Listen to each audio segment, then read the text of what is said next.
आप सभी लोगों को राम राम। पिछले हफ्ते की ऑटोमोबाइल न्यूज़ के बारे में बात कर लेते हैं। तो लैम्बोर्गिनी जो कि फेमस है महंगी और तेज फास्ट गाड़ियों को बनाने के लिए, तो उसने अभी तक की सबसे तेज, मतलब कि इस कंपनी की सबसे तेज गाड़ी बनी है जिसका नाम है फेनोमेनो।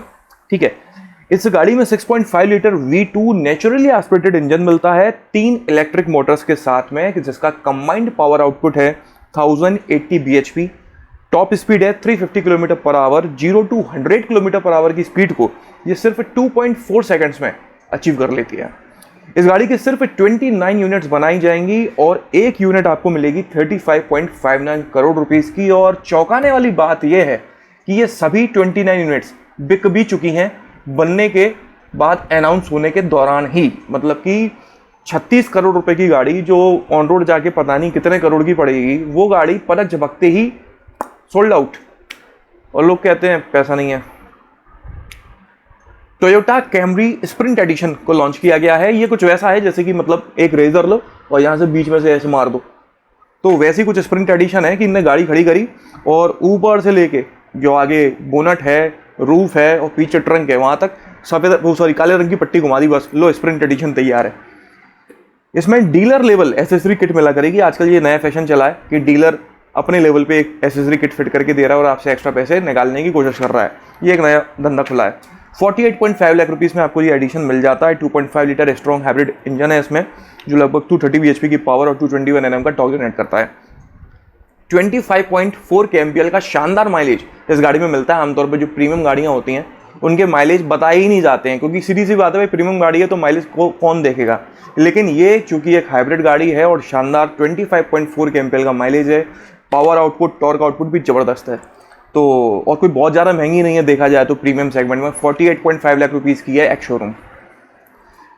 टेस्ला मॉडल वाई के बारे में तो आप लोग जानते होंगे, और आप लोग ये भी जानते होंगे कि ये गाड़ी में 2 रो होती हैं, फ्रंट और सेकंड रो, और इसमें 5 लोग बैठते हैं। लेकिन चाइना में टेस्ला वालों ने मॉडल वाई का ही एक एक्सटेंडेड वर्जन लॉन्च करा है जिसमें 6 लोग बैठ सकते हैं और एक नहीं 3 रो हैं, 2 सीटर और थर्ड रो में भी 2 सीटर है। ठीक है, ये लेकिन सिर्फ और सिर्फ चाइना के लिए स्पेसिफिकली बनाई गई है। हाल फिलहाल तो वहीं पे करेगी, बाकी आगे देखेंगे। 750 किलोमीटर की रेंज इसमें क्लेम की जाती है, जो कि बहुत अच्छी बात है। इतनी, मेरे हिसाब से इतनी रेंज तो होनी चाहिए इलेक्ट्रिक गाड़ियों में। चाइना में देखा जाए तो वहां के पैसों के हिसाब से 41.17 लाख रुपीस की वहां लॉन्च की गई है। आप खुद देख सकते हो कि एक्सटेंडेड गाड़ी जो कि 6 सीटर है, रेंज भी अच्छी है, वो चाइना में 41 लाख रुपए की मिल रही है। अगर इसी गाड़ी को इंडिया लेके आओगे ना तो ये 1 करोड़ पकड़ेगी, तो ये फर्क पड़ जाता है। 82 किलोवाट आवर की बैटरी मिलती है। 0 to 100 किलोमीटर पर आवर की स्पीड को सिर्फ 4.5 सेकंड्स में अचीव कर सकती है।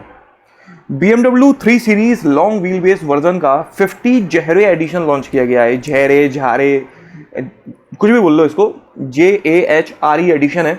और सिर्फ यही नहीं, M340i का भी यही जहरे एडिशन लॉन्च किया गया है। और इसको इन एडिशन से लॉन्च करने के पीछे का रीज़न ये है कि जो 3 सीरीज़ है BMW की, उसको इंडिया में 50 साल हो चुके हैं, इसलिए ये 50 जहरे एडिशन लॉन्च किया गया है। 76.9 लाख रुपीस में ये मिलता है और सिर्फ 50 यूनिट्स इस गाड़ी की बनाई जाएंगी और यकीनन सभी बिक जाएंगी। जितनी भी गाड़ियों की जो लिमिटेड यूनिट्स बनाई जाती है ना, वो लिमिटेड यूनिट्स की वजह से वो एकदम यूँ बिकती हैं क्योंकि लिमिटेड है। Tata Motors south African market में दोबारा आ चुकी है। टियागो, पंच, कर्व और हैरियर 4 गाड़ियों के साथ इकट्ठा उसने बूम किया है। असल में साउथ अफ्रीकन मार्केट के लिए टाटा मोटर्स कोई नई कंपनी नहीं है। 2004 में ये लोग एंटर किए थे साउथ अफ्रीका में, वहाँ पर काम किए कई साल। 2019 में साउथ अफ्रीकन मार्केट टाटा वालों ने छोड़ दिया था क्योंकि इनकी गाड़ियों की डिमांड वहाँ पर बहुत कम हो गई थी। दूसरी बात यह है कि टाटा के साथ में महिंद्रा भी पहले से ही वहाँ पे काम कर रही है और महिंद्रा की गाड़ियाँ वहाँ पर अच्छी खासी बिकती भी हैं। तो महिंद्रा अब कंपटीशन में टाटा, देखते हैं क्या कर पाती क्या नहीं कर पाती है। हाल फिलहाल इसने 40 डीलरशिप्स खोली हैं साउथ अफ्रीका में और इसी साल नेक्स्ट ईयर तक इन 40 के बदले 20 डीलरशिप्स और खोलने का प्लान है। लेक्सस NX के अपडेटेड वर्जन को लॉन्च किया गया है नए कलर ऑप्शन और नए फीचर्स के साथ में। इसको E20 कंप्लेंट बना दिया गया है और उसके बाद इसका माइलेज और बढ़ गया है। आमतौर पर E20 गाड़ी का माइलेज घट रहा है, लेकिन इसका बढ़ रहा है। 20.26 kmpl का माइलेज में मिलता है। 68.02 लाख रुपीस से शुरू होकर 74.98 लाख रुपीस तक की मिलती है। रेड और व्हाइट 2 कलर ऑप्शन इसमें नए मिलने लगे हैं। 2.5 लीटर 4 सिलेंडर पेट्रोल इंजन है, हाइब्रिड जो 243 bhp की पावर जनरेट करता है। हाइब्रिड की वजह से माइलेज अच्छा है। और क्या, बस Hyundai Exter जो है उसका एक प्रो पैक एडिशन लॉन्च किया गया है। ये भी वही डीलर लेवल एसेसरी है, अगर आप चाहते हो तो डीलर को एक्स्ट्रा पैसे देकर करवा सकते हो। 7.98 लाख रुपये से शुरू होकर 10.2 लाख रुपीस तक का ये एडिशन मिलता है। कुछ वेरिएंट्स में ये एडिशन एज ऑप्शन अवेलेबल नहीं है, जैसे कि base variant EX optional, S smart और S वेरिएंट, इनमें ये एडिशन आपको नहीं मिलेगा। इसके ऊपर के सभी वेरिएंट्स में आपको ये एडिशन मिल जाएगा। सिर्फ 5,000 रुपये एक्स्ट्रा देके आप ये एसेसरी किट जो है वो लगवा सकते हैं। और एक नया टाइटन ग्रे कलर और इसमें लॉन्च किया गया है, अगर आपको पसंद आता है तो आप देख सकते हो। पहले डैश कैम आपको अपर वेरिएंट्स में मिलता था, अब SX ऑप्शनल AMT में भी डैश कैम आपको मिल रहा है। सिट्रॉन वालों ने अभी पिछले हफ्ते C3X को लॉन्च किया था, अब बेसाल्ट के X एडिशन को लॉन्च किया है। और सॉरी, लॉन्च नहीं किया है, इसकी बुकिंग्स चालू हुई हैं। 11,000 रुपये के टोकन अमाउंट से आप बुक कर सकते हो। जो चेंजेस C3X में किए गए थे वही सारे चेंजेस आपको इसमें मिलने वाले हैं, जैसे कि कॉस्मेटिक चेंजेस हैं और कुछ नए फीचर्स हैं। Keyless entry, push start button, 360 degree camera, ये सभी फीचर्स को आप एक्स्ट्रा पैसे देकर ले सकते हो एज अ ऑप्शन। ये जो X वेरिएंट्स हैं ये अपनी अपनी लाइनअप में as a top variant use किए जाएंगे। महिंद्रा वाले बड़े एक्टिव हो रखे हैं भाई पिछले साल 1.5 साल से, और अभी भी एक्टिविटी बहुत कर्री चल रही है इनकी। E20 सही तरह से मेरे हिसाब से अप्लाई अभी तक हो भी नहीं पाया है, इम्प्लीमेंट नहीं हो पाया है, बहुत विरोध हो रहा है उसका, सुप्रीम कोर्ट तक कहानी पहुंच गई है। महिंद्रा वाले E30 और उसके ऊपर की ब्लेंडिंग की भी तैयारी करना शुरू कर गए हैं। महिंद्रा वाले अपने इंजन पर काम कर रहे हैं कि इसको फ्लैक्स फ्यूल इंजन बनाया जा सके और री इंजीनियरिंग करके E20 नहीं E30 या फिर उससे भी ज़्यादा ब्लेंडिंग के लिए कंपेटेबल बनाया जा सके, ताकि फ्यूचर में आने वाले हमारे कस्टमर्स को कोई दिक्कत ना हो। इसके लिए महिंद्रा ने आज से ही काम शुरू कर दिया है, क्योंकि गवर्नमेंट ने ऐसा कहा है कि 2030 तक हम E30 लाने वाले हैं। तो मतलब E20 के जो झकम है वो जब तक भरना शुरू होंगे तब तक E30 आना शुरू हो जाएगा। महिंद्रा BE6 बैटमैन एडिशन जो हमने आपको पिछले हफ्ते दिखाया था, काफ़ी सेक्सी था। इन लोगों ने वो वार्नर ब्रोस जो भी है उसके साथ मिलकर ये एडिशन बनाया था, वो सोल्ड आउट भी हो गया। बुकिंग चालू होने के 135 सेकंड के अंदर, महिंद्रा का ऐसा कहना है कि 135 सेकंड के अंदर, 3 मिनट से भी कम में 300 गाड़ियाँ, इसकी 300 यूनिट्स बनाई गई थी सिर्फ, वो सोल्ड आउट हो गई। और इसी वजह से महिंद्रा ने फिर डिसीजन लिया 21 अगस्त को कि हम इसकी 300 नहीं 999 यूनिट्स बनाएंगे। इसकी बुकिंग भी शायद 21 को ही चालू होगी या नहीं हुई है पता नहीं मुझे, और वो भी सोल्ड आउट हो जाएगी, ऐसा मैं अगले हफ्ते न्यूज़ दे रहा हूँ। क्योंकि महिंद्रा की गाड़ियाँ तो भाई स्मार्टफोनों की तरह बिक रही हैं धड़ धड़। और मर्सिडीज़ और BMW को लेकर बड़ी रोमांचक न्यूज़ निकल कर आ रही है। वो ये, आप लोगों को पता ही होगा कि मर्सिडीज़ और BMW दोनों ही प्रीमियम गाड़ियाँ बनाते हैं और दोनों ही एक दूसरे के कट्टर विरोधी हैं। एक दूसरे के एड्स में एक दूसरे के मजाक लेते हैं, चिमटी काटते हैं, चुटकी मारते हैं, सब करते हैं। लेकिन भाई न्यूज़ ये है कि मर्सिडीज़ और BMW दोनों मिलकर अब साथ में काम करने वाले हैं। एक्चुअली में मर्सिडीज़ BMW के साथ ये डील कर रहा है कि आप अपने इंजन दीजिए, हम अपनी गाड़ियों में यूज़ करना चाहते हैं। तो ये पहली बार देखने को मिल रहा है। बॉस बिजनेस है, बिजनेस में तो कुछ भी हो सकता है। जैसे कि आप लोगों को पता होगा कि एप्पल जो मोबाइल है उसमें कुछ पार्ट्स सैमसंग प्रोवाइड करता है, जबकि सैमसंग ही एप्पल का सबसे बड़ा कॉम्पिटिटर है। तो बिजनेस में कुछ भी चलता है, कुछ भी। 4th जनरेशन Hyundai i20 को टेस्ट करते हुए देखा गया है, इंडिया में नहीं बाहर देखा गया है। लेकिन उस टेस्ट से एक चीज़ कंफर्म हो रही है कि अभी तक खबर ये थी कि next generation i20 petrol diesel में आएगी नहीं, वो सीधे इलेक्ट्रिक में आएगी। ये खबर का खंडन जो है वो हो गया है इस स्पाई शॉट से कि पेट्रोल और डीजल में भी Hyundai i20 4th generation available होगी। इलेक्ट्रिक में आएगी वो तो आएगी, पेट्रोल डीजल में भी होगी। इंडिया में कब तक आएगी ये कहना मुश्किल है, अभी तो इंडिया में टेस्टिंग से चालू नहीं हुई है। और मेरे अंदाज में अगर आप पूछना भी चाहोगे तो बॉस 28 पकड़ लो, 2028। मारुति ग्रैंड विटारा में कुछ नए कलर ऑप्शंस ऐड ऑन किए गए हैं सिग्मा, डेल्टा और डेल्टा प्लस वेरिएंट्स में। जैसे कि अगर आप सिग्मा वेरिएंट लेते हो तो नेक्सा ब्लू, ग्रैंडियोर ग्रे और पर्ल मिडनाइट ब्लैक, ये 3 कलर ऑप्शंस मिलते हैं। और अगर आप डेल्टा या डेल्टा प्लस वेरिएंट लेते हैं तो आपको पर्ल मिडनाइट ब्लैक, ये कलर ऑप्शन नया दिया गया है। तो बुकिंग चालू हो गई इस कलर ऑप्शन की, आप चाहो तो कर सकते हो। सितंबर में आपको डिलीवरी मिल जाएगी। कई सारे लोग कमेंट में पूछ रहे थे कि पंच फेसलिफ्ट कब आएगा। देखो टेस्टिंग चल रही है, अभी तक कोई ऑफिशियल न्यूज़ नहीं है कि एग्जैक्टली इस सीजन में लॉन्च होगा नहीं होगा। उम्मीद की बात करूं तो हाँ, इस साल के आखिर तक ये लॉन्च हो जाएगी।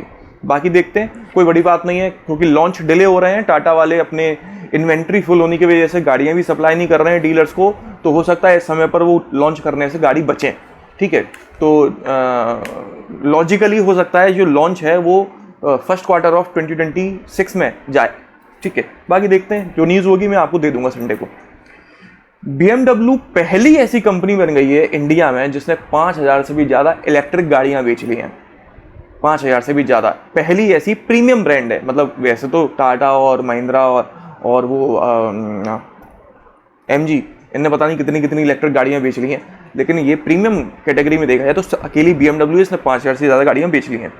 XUV 3XO में आपको डॉल्बी एटमॉस साउंड मिलने लगा है। ये दुनिया की पहली ऐसी गाड़ी है जिसमें 12 लाख के अंदर आपको डॉल्बी एटमॉस साउंड मिल रहा है। डॉल्बी एटमॉस साउंड आपको अभी जो इलेक्ट्रिक गाड़ियां BE6 और XEV9 आई है और थार आई है उसमें मिलता है, अब इसमें मिलने लगा है। कुशैक के फेसलिफ्ट की टेस्टिंग चालू हो चुकी है। ये शायद मैंने आपको पिछले संडे या उसके पिछले संडे बताया था। और इसमें जो जो कमियां थी, फिर वह चाहे मेनली कमी जो थी कुशैक में वो थी फीचर्स को लेकर की अपने जो राइवल्स हैं उनको कॉम्पिटिशन ही नहीं दे पा रही थी। जैसे कि 360 degree camera, 6 airbags, wireless charging, ventilated seats, panoramic sunroof जैसे फीचर्स इसमें नहीं मिल रहे थे, लेकिन इस चेंज के बाद इसमें मिलने लगेंगे। और बाकी रही बात डिज़ाइन की, तो आपको डिज़ाइन में बहुत ज़्यादा एकदम ड्रास्टिक चेंज देखने को नहीं मिलेगा। कॉस्मेटिक चेंजेस होंगे और हल्के फुल्के जो इसको थोड़ा बेहतर बना सकें, और कुछ नहीं। और आगे बढ़ते हैं तो सफारी और हैरियर से रिलेटेड भी एक बड़ी न्यूज़ आ रही है कि बॉस सफारी और हैरियर जिस सेगमेंट में आती हैं उस सेगमेंट में डीजल गाड़ियां ज़्यादा बिकती हैं। यही वजह है कि अभी तक इसका पेट्रोल इंजन अवेलेबल नहीं था, लेकिन अब ये दोनों गाड़ियां नवंबर में पेट्रोल इंजन के साथ लॉन्च होने वाली हैं। एग्जैक्ट डेट निकलकर सामने नहीं आई है, लेकिन ये खबर है कि नवंबर में सफारी और हैरियर आपको पेट्रोल इंजन में मिलने लगेगी। 1.5 litre GDI 4 cylinder petrol engine जो लमसम 168 PS की पावर और 280 Nm का टॉर्क जनरेट करता है। माइलेज कितना मिलेगा पता नहीं, पर मेरे अंदाज में 13.5 या 14 के आसपास इसमें क्लेम किया जाना चाहिए। रियल लाइफ में सिंगल फिगर में माइलेज देगी। अब इस सेगमेंट की पेट्रोल गाड़ियाँ इतना ही माइलेज देती हैं। हाँ, उतनी नहीं बिकेगी कि डीजल को सरपास कर जाए, लेकिन हाँ सेल्स फिगर में इंप्रूवमेंट तो आएगी। फ्रॉन्क्स पिछले 2 साल में 5 लाख से भी ज़्यादा यूनिट्स इस गाड़ी की बिक चुकी हैं। तो भाई फ्रॉन्क्स के कस्टमर्स और मारुति को दुनिया भर की बधाइयाँ। हार्ले डेविडसन ने स्ट्रीट बॉप 117 को लॉन्च किया है 18.77 लाख रुपीज़ में। 19 लाख रुपए में ये गाड़ी लॉन्च करके कह रहे हैं कि ये हार्ले की मोस्ट एफोर्डेबल कार है, सॉरी गाड़ी है, जिसमें 1923 सीसी का इंजन मिलता है, 91 bhp की पावर और 156 Nm टॉर्क के साथ में। मतलब 19 लाख की मोटरसाइकिल को आप एफोर्डेबल कैसे कह सकते हो यार। 293 किलोग्राम, लगभग 300 किलोग्राम की ये मोटरसाइकिल है, काफ़ी भारी है। अच्छा, इतनी बड़ी मोटरसाइकिल है लेकिन फ्यूल टैंक लगाने की जगह नहीं मिली इनको। मात्र 13.2 लीटर का फ्यूल टैंक दिया गया है, 13.2 लीटर। मतलब आपको लमसम 2-4 पेट्रोल पंप छोड़ के हर पेट्रोल पंप पे रुकना है अगर आप इसको हाईवे पे चला रहे हो तो। 13.2 लीटर माइलेज कितनी होगा इसका गाड़ी का। हीरो ग्लैमर X को क्रूज कंट्रोल के साथ लॉन्च किया गया है मात्र 90,000 रुपए में। ये होता है 19 लाख की मोटरसाइकिल की खबर से सीधे 90,000 पे आके गिरे हैं, वाह। Hero extreme 125R single seat को लॉन्च किया गया 1 लाख रुपीज़ में। भाई क्या ज़रूरत थी सिंगल सीट की। स्प्लिट सीट मिलती है आपको 98,425 रुपीज़ में, और सिंगल सीट मिलती है 2,000 रुपये महंगी 1 लाख में। मतलब मुझे समझ में नहीं आ रहा सीट के ऊपर दिमाग ही क्यों लगाना था, उसको स्प्लिट करना क्यों था। और मतलब स्प्लिट हो तब भी 2 लोग बैठेंगे, और 3 बैठने वाले उस पर भी 3 बैठ जाएंगे, सिंगल पे भी जिसको जितना बैठना होगा बैठ जाएगा। उसको करने का सेंस क्या है। TVS ऑर्बिटर EV स्कूटर जो है वो 28 अगस्त को लॉन्च होने वाला है, और ये जो iQube है उसके नीचे आएगा, मतलब पोर्टफोलियो में। और रॉयल एनफील्ड ग्योरिल्ला 450 को शेडो ऐश कलर के साथ लॉन्च किया गया, जो देखने में काफ़ी अच्छा लग रहा है। 2.39 लाख रुपीज़ में ये मिल जाता है आपको। तो न्यूज़ इस हफ्ते की बॉस इतनी थी, ज़्यादा चटपटी न्यूज़ कोई ऐसी है नहीं। अगर आप हाँ कमेंट बॉक्स में कई सारे लोगों ने थार को लेकर और पूछा कि थार का जो फेसलिफ्ट है वो कब आएगा। देखिए, सबसे पहले तो एग्जैक्ट कोई खबर नहीं है कब आएगा, लेकिन 99% इस साल के आखिर तक आ जाएगा। और जो थार रॉक्स है उससे इंस्पायर्ड होगा ये 3 डोर थार का फेसलिफ्ट, और वही सारे चेंजेस, फीचर्स, डिज़ाइन वगैरह जो भी चेंजेस आप रॉक्स में देखते हो, हेडलाइट्स वगैरह, वो सारी चीज़ें आपको उसमें मिला करेंगी। ये साल के आखिर तक आएगा। एग्जैक्ट डेट जैसी निकल कर आती है कोई, तो मैं संडे वाली न्यूज़ में आपको अपडेट कर दूंगा।